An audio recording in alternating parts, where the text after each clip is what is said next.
கிறிஸ்துவுக்குள் அன்பான தேவனுடைய பிள்ளைகளே, நம்முடைய ஆண்டவராய் இயேசு கிறிஸ்துவின் நாமத்தில் உங்கள் அன்போடு கூட வாழ்த்துகிறேன். நம்ம எல்லாரும் சேர்ந்து தேவனை துதிக்கலாமா?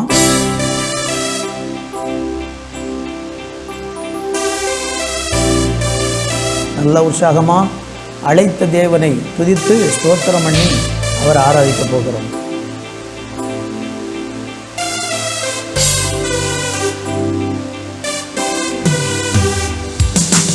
அழைத்தவர் உன்னை நடத்தி செல்வாரே, கலங்காதே நீ, கலங்காதே நீ, கலங்காதே. அழைத்தவர் உன்னை நடத்தி செல்வாரே, கலங்காதே நீ, கலங்காதே நீ, கலங்காதே. கலங்காதே மனம் திகையாதே, கலங்காதே மனம் திகையாதே. அழைத்தவர் உன்னை நடத்தி செல்வாரே, கலங்காதே நீ, கலங்காதே நீ, கலங்காதே.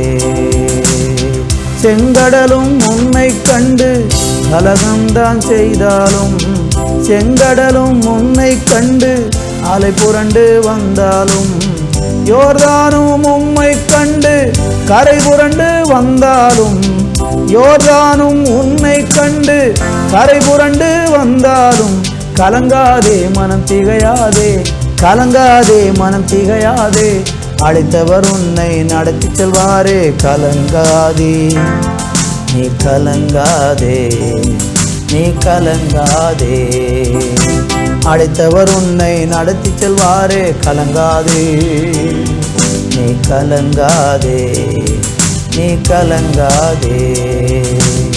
சிங்கத்தின் கேபிக்குள்ள ஒன்ன தூக்கி போட்டாலும், சிங்கத்தின் கேபிக்குள்ள ஒன்ன தூக்கி போட்டாலும், எரிகின்ற சூளையிலே ஒன்ன தூக்கி எறிந்தாலும், எரிகின்ற சூளையிலே ஒன்ன தூக்கி எறிந்தாலும், கலங்காதே மனம் திகையாதே, கலங்காதே மனம் திகையாதே. அழைத்தவர் உன்னை நடத்தி செல்வாரே, கலங்காதே நீ, கலங்காதே நீ, கலங்காதே. அழைத்தவர் உன்னை நடத்தி செல்வாரே, கலங்காதே நீ, கலங்காதே நீ, கலங்காதே. அழைத்தவர் உன்னை நடத்தி செல்வாரே, கலங்காதே நீ, கலங்காதே நீ, கலங்காதே. ஹல்லேலூயா. ஆண்டவரே உங்கள் பிரசன்னத்துக்காக நன்றி, ஆண்டவரே உங்கள் கிருபைக்காக நன்றி, ஆண்டவரே உம்முடைய அன்புக்காக நன்றி, ஆண்டவரே உங்கள் தயவுக்காக இரக்கத்துக்காக உம்முடைய பரிசுத்த நாமத்தை ஆண்டவரே நாங்கள் உயர்த்தி மகிமைப்படுத்தி ஆண்டவரை ஆராதிக்கிறோம். தொடர்ந்து எங்கள் மத்தியில் ஆண்டவர் பெரிய காரியங்களை செய்யும். இயேசு கிறிஸ்துவின் நாமத்தில் ஜெபிக்கிறோம் பிதாவே, ஆமேன் ஆமேன். தேவ பிள்ளைகளே, இந்த நாளில் நம்ம சிந்திக்கும்படியாக 1 பேதுரு 5ஆம் அதிகாரம் 10வது வசனத்தை வாசிக்கிறேன்.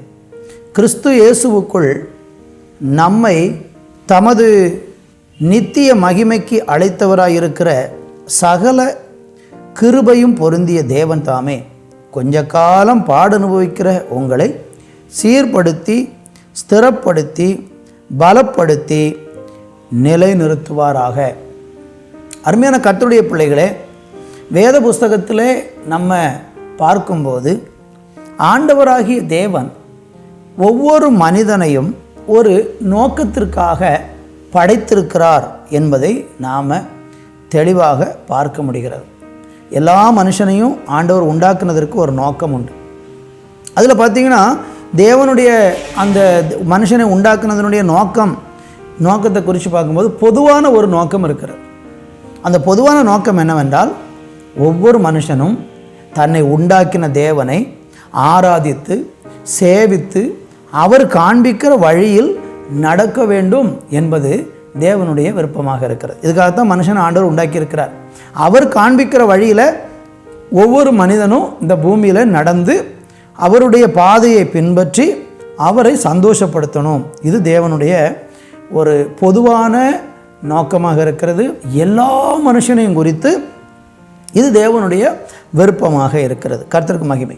அப்படிப்பட்ட அந்த தெய்வ நோக்கத்தை புரிந்து கொண்டு யாரெல்லாம் ஆண்டவருக்குள் வருகிறார்களோ அந்த மனிதர்களை வேதம் என்ன சுட்டி காட்டுகிறது என்றால், தேவனால் அழைக்கப்பட்டவர்கள் என்று அவர்களை ஆண்டவருடைய வேதம் எடுத்து சொல்லுகிறது. தேவனும் அப்படி தான் நினைக்கிறார். தேவனால் அழைக்கப்பட்டவர்கள் என்று ஆண்டவர் அவங்கள பார்த்து சொல்கிறார். கர்த்தருக்கு மகிமை உண்டாவதாக. அப்போ தேவன் அழைத்து அந்த அழைப்பின் நோக்கத்துக்குள்ளே யாரெல்லாம் வராங்களோ அவங்கள கர்த்தர் என்ன செய்கிறார்னா அழகாக வழி நடத்துகிறார்.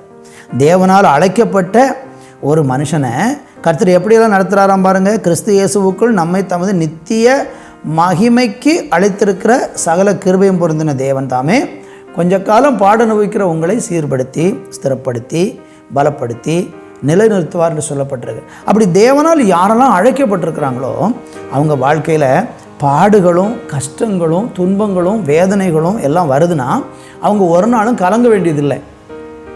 அவங்களுக்கு வரக்கூடிய ஒவ்வொரு பாடுகளுக்கும் ஒரு காரணத்தை கர்த்தர் சொல்கிறார். அந்த பாடுகளில் கர்த்தர் அவங்கள என்ன செய்கிறாருன்னா அவனை சீர்படுத்துகிறார், ஸ்திரப்படுத்துகிறாரு, பலப்படுத்துகிறாரு, நிலைநிறுத்துகிறார்.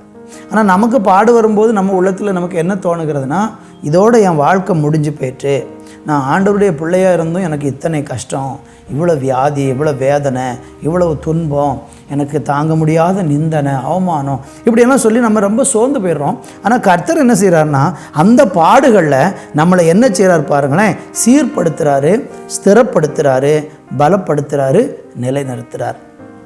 நம்ம நிறைய போதனைகள் கேட்குறோம், நிறைய நல்ல கருத்துக்களை கேட்குறோம். ஆனால் இந்த கருத்துக்களெல்லாம் நம்ம கேட்டாலும் நம்ம அதை கை கொள்ளுகிறோமா? இல்லை. கேட்ட கருத்தை மற்றவங்களுக்கு சொல்லுவோம், நீங்கள் அப்படி இருக்கணும் இப்படி இருக்கணும் என்று சொல்லி மற்றவங்களுக்கு சொல்லுவோம். ஆனால் நம்ம கை கொள்ளுறது ரொம்ப கஷ்டம். நிறைய பேர் அப்படித்தான், எல்லா மனிதர்களுமே அப்படித்தான். சொல்லுகிறதை கை கொள்ளுகிறவர்கள் மிக குறைவு. மற்றவர்களுக்கு அறிவுரை சொல்லுகிறது அதிகம், ஆனால் அதை கை கொள்ளுகிறது கொஞ்சம்தான். இது எல்லா மனுஷனுடைய வாழ்க்கையில் உள்ள ஒரு காரியமாக இருக்கிறது. கர்த்தருக்கு மகிமை.